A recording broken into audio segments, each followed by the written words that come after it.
El Papa Francisco ha mostrado apertura y reconciliación con el progresismo católico. La teología de la liberación hoy. Yo soy Bernardo Barranco y esto es Sacro y Profano.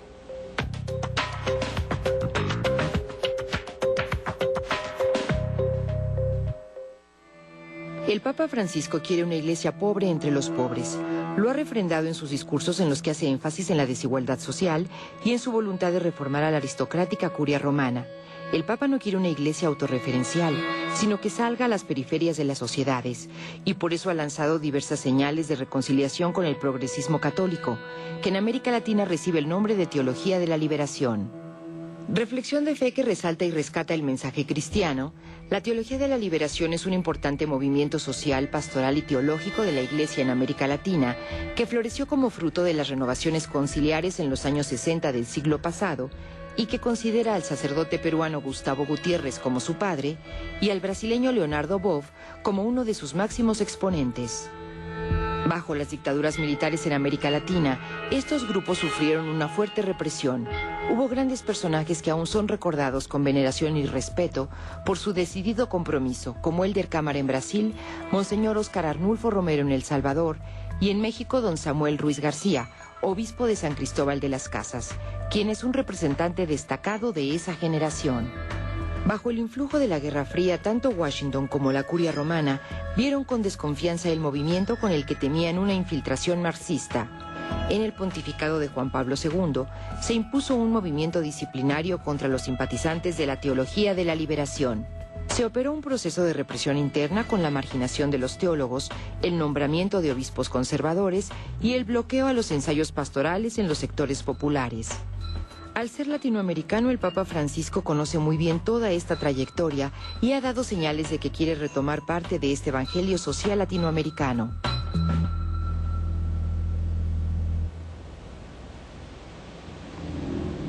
El Papa Francisco ha sorprendido al mundo, no precisamente porque sea un Papa latinoamericano, sino por sus gestos y después sus palabras han venido mostrando actitudes nuevas en la vida de la Iglesia. La elección del nombre Francisco, la renuncia a lujos y sobre todo las expresiones de querer ser una iglesia pobre entre los pobres. Son elementos muy importantes que denotan una cercanía o una apertura a un progresismo católico que hasta hace unos cuantos meses, unos cuantos años, se pensaba que había sido reprimido. Y para hablar sobre todo del tema de la teología de la liberación, tengo el honor de presentar al doctor Enrique Dussel. Muchas gracias, doctor Dussel, por estar acá. Como ustedes saben, es rector de la Universidad Autónoma de la Ciudad de México y es doctor en diferentes disciplinas como historia, teología y filosofía. Y sobre todo, él es uno de los fundadores de este pensamiento latinoamericano. ¿Cómo ve, doctor Enrique Dussel, pues estos pronunciamientos que está haciendo el Papa Francisco? Sí, creo que el Papa Francisco ha desconcertado a muchos porque no es un teólogo como el anterior que ha renunciado, sino que es un pastor. Y como pastor que no tiene sobre él alguien que ahora puede ponerle límites, pareciera que su espontaneidad ha surgido de una manera muy creativa.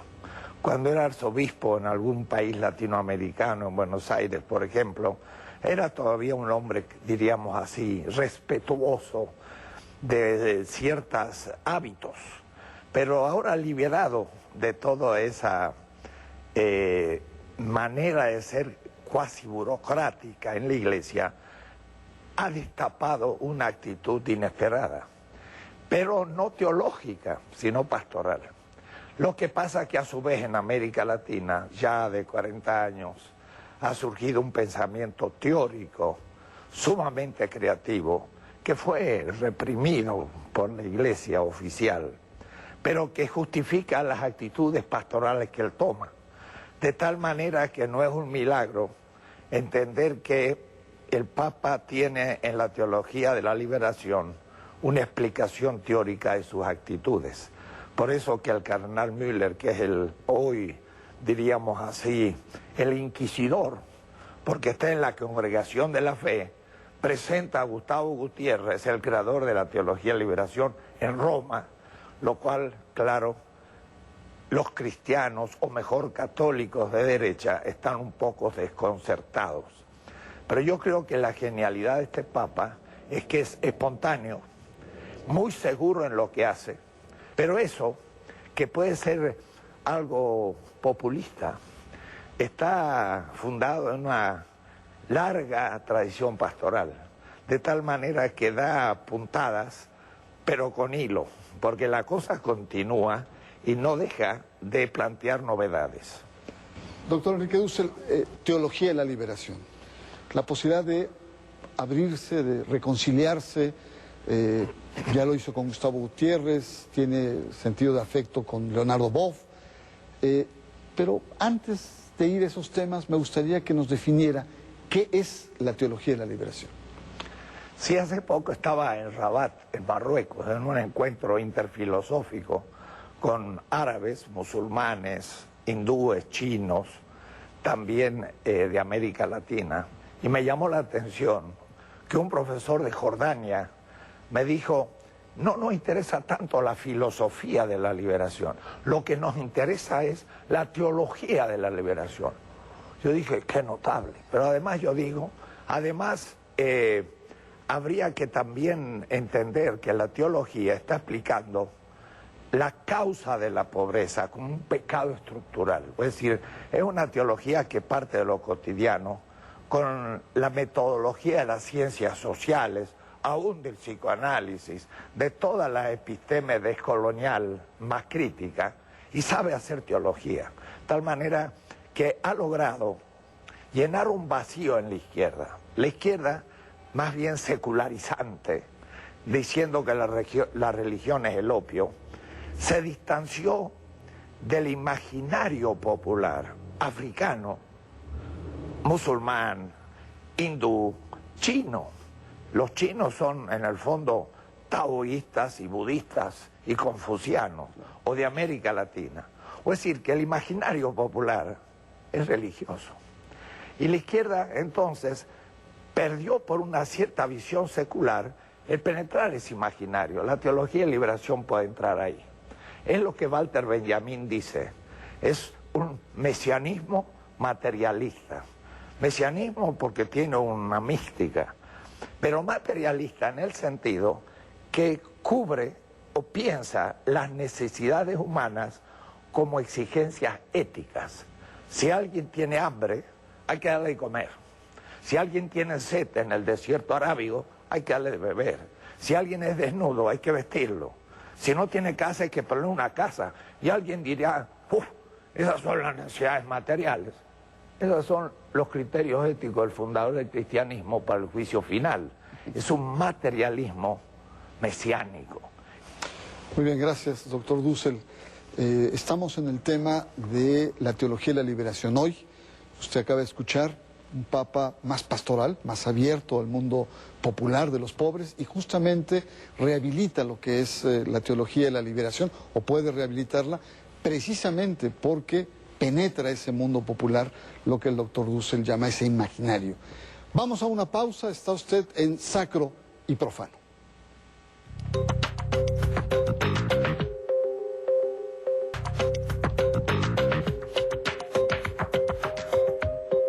Enrique Dussel está con nosotros para ayudarnos a entender la teología de la liberación y sobre todo con las aperturas que ha mostrado el Papa Francisco. Enrique, en la historia de América Latina, ¿qué ha significado la teología de la liberación? Sí, mucha gente puede pensar que la teología de la liberación es algo así como un fruto espontáneo, pero es muy lejano. Si hubiéramos que pensar en su origen contemporáneo, mira, por ejemplo, en Francia hubo sacerdotes que en los campos de concentración de Hitler celebraban su misa con el vino y el pan del campo de concentración. Yo trabajé en Israel, en Nazaret, con uno de ellos, inserto en los medios palestinos, y hablaban de una revisión completa del cristianismo, y se habló de la iglesia de los pobres, para los pobres. Esta corriente en América Latina vuelve a ser un proceso propio.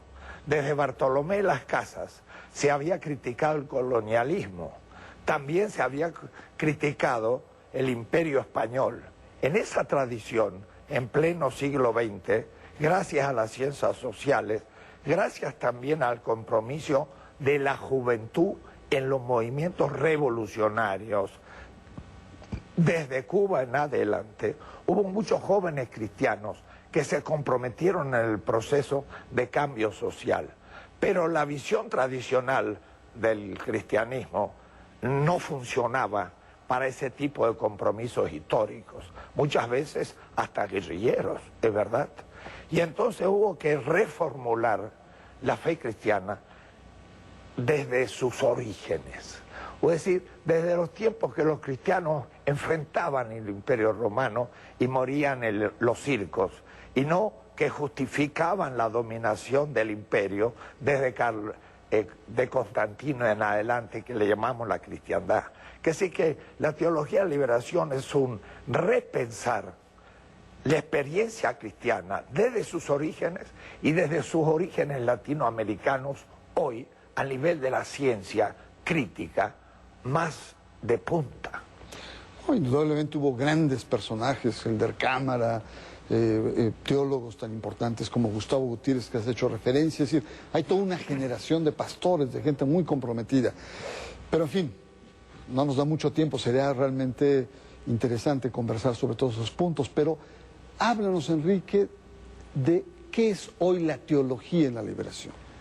Esa teología que hacía críticas económicas del capitalismo y también crítica de las estructuras de la Iglesia en situaciones de dictadura, por ejemplo el caso de Monseñor Romero, que criticó a los militares, que le dijo que dejaran de torturar y fue asesinado sobre el altar. Un teólogo de la liberación, él mismo, representa a los grandes movimientos. Posteriormente empezó a diversificarse en todos los niveles de la dominación. Por ejemplo, teología de la liberación indígena, y empieza a desarrollar todo un nuevo discurso. Teología de la liberación feminista, teología de la liberación que critica al racismo blanco con respecto al mestizo, al sobre todo afro. Y entonces surgen muchas teologías que van pensando el compromiso cristiano no tradicional y crítico en todos los movimientos sociales. Tal manera que algunos creían que la teología de la liberación había como desaparecido, porque las dictaduras militares la atacaron directamente. Ha habido más de 3.000 cristianos que mueren en El Salvador, en Guatemala, en Argentina, en Chile y en todas partes, es decir, gente que se juega. Pero no es solo los movimientos sociales, sino todos los tipos de opresión que pueden ahora desarrollar discursos pertinentes para sus grupos. Eso es una gran fecundidad. Ha dado a la teología cristiana una enorme vitalidad, y hoy ya imitada por movimientos, por ejemplo, musulmanes, por movimientos también taoístas y budistas, por ejemplo, en Tailandia y en otras partes. Enrique, nos has hablado un poco de la historia, todo lo que es las raíces y lo que es hoy, cómo se ha diversificado en la teología de la liberación. Pero también hay que decir que la teología de la liberación fue fuertemente reprimida, no solo por las dictaduras, sino también por la propia Iglesia, y se disminuyó mucho. Cuéntanos brevemente cómo se da esta operación y por qué. Eso es una historia muy precisa. En 1972, desde Roma, yo diría, hubo un golpe de Estado. En la Iglesia latinoamericana hubo un cardenal colombiano que se distinguió por perseguir a la teología de liberación en todos los ámbitos, revistas, profesores de seminario, grandes líderes, y fue realmente perseguida por la Iglesia conservadora, pero al mismo tiempo por las dictaduras militares, porque las dictaduras militares pretendían reprimir al pueblo en nombre de la civilización occidental y cristiana. Entonces lo que más le fastidiaba eran cristianos que podían ser críticos del capitalismo y de las dictaduras mismas, que morían en sus manos, torturados muchas veces por las dictaduras. Hay un martirologio latinoamericano más numeroso que el número de cristianos que murió en la represión del Imperio Romano. Porque en el Imperio Romano hubo cientos de cristianos muertos en los circos. Aquí hubo miles en la etapa del 64 al 84. Fue una teología reprimida por el poder político dictatorial y por una iglesia conservadora que ahora se encuentra desconcertada. Porque de pronto el Papa dice, esto es posible, simplemente. Y la iglesia tiene que ser una iglesia de los pobres y para los pobres. Y si eso es lo que había dicho siempre la teología de liberación, y por eso fue perseguida. No, sin duda que los sectores conservadores están desconcertados hoy porque las coordenadas están cambiando y el Papa está mostrando importantes aperturas. Pero vamos a seguir con el tema de la teología de la liberación, las perspectivas a futuro. Vamos a hacer un corte. Usted está en Sacro y Profano.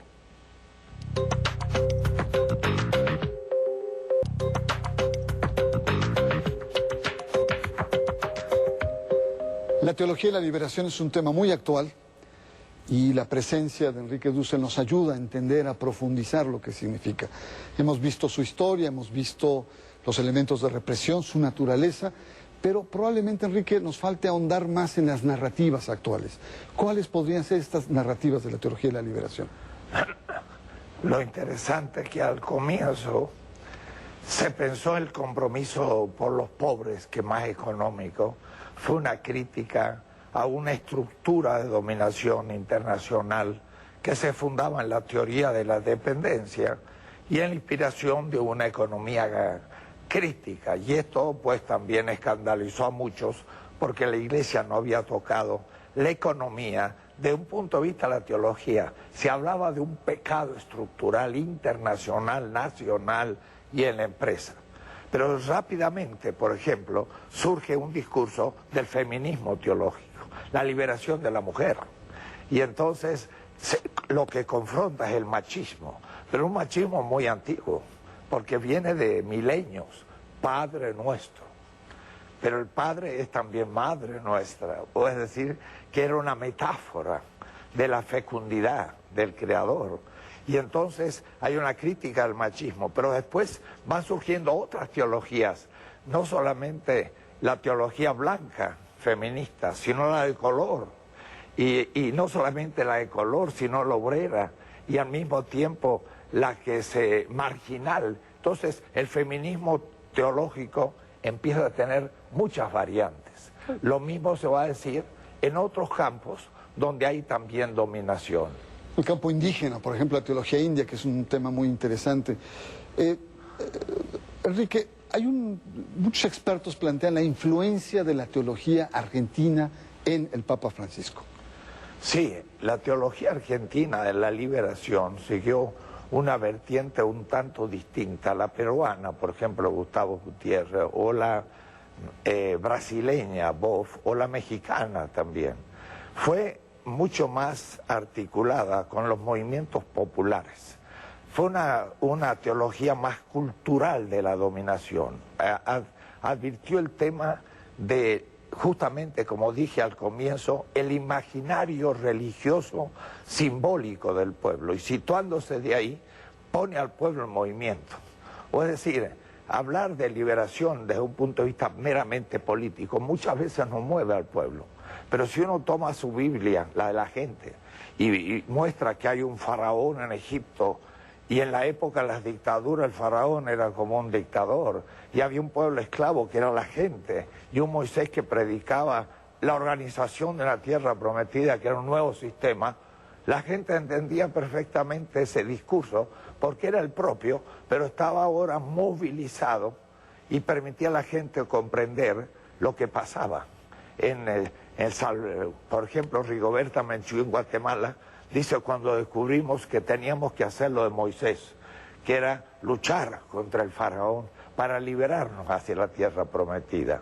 Era entonces una distinta interpretación de la Biblia en la situación política concreta. Enrique Dussel, finalmente, ¿cuál es tu pronóstico? ¿Cómo visualizas la presencia de Francisco cara a este progresismo católico latinoamericano? En un programa importante en México, cuando fue elegido, yo era más bien pesimista. Dije, simplemente es un italiano en Argentina y por lo tanto sigue Italia.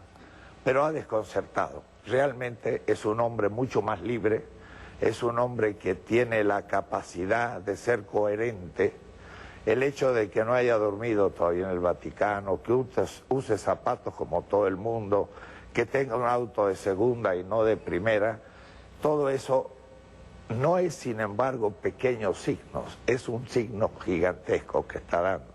En Alemania ahora un obispo que se ha hecho un palacio de 30 millones de euros, en épocas pasadas no hubiera sido tocado, porque no había tocado problemas sexuales ni otro tipo, mientras que ahora ha sido puesto en cuestión porque, confrontado la pobreza que predica el Papa, su riqueza es insoportable para los propios fieles y para la propia Iglesia. Yo creo que está instaurando un proceso que se inserta dentro de la renovación de la Iglesia latinoamericana, no de cualquier otra. No es lo mismo en África, en Asia y en Europa. Es interesante, es para observar cómo seguirá esta historia. Pues muy bien, Enrique, yo te agradezco mucho tu presencia y el esfuerzo que has hecho por estar acá con el auditorio de Sacro y Profano. Muchas gracias. Yo creo que también es, para la Iglesia se esperan cosas muy nuevas. Simplemente el hecho de reivindicar el Concilio Vaticano II, el hecho de que el Papa esté planteando sobre todo una apertura más pastoral, más sensible a las necesidades de la gente, un Papa que rompe con toda esta aristocrática y viejas estructuras curiales de polvos imperiales, más cercano a lo que es la realidad de cada uno. Yo me lo imagino con su charola yendo a comer, no con esos grandes platillos, etcétera. Yo creo que vienen cambios importantes y yo creo que la Iglesia latinoamericana se va a sentir muy reconfortada y muy animada con la presencia del Papa Francisco. Yo le agradezco mucho su presencia y llegamos al final de una nueva emisión de Sacro y Profano con perspectivas interesantes para la Iglesia en este continente. Muchas gracias.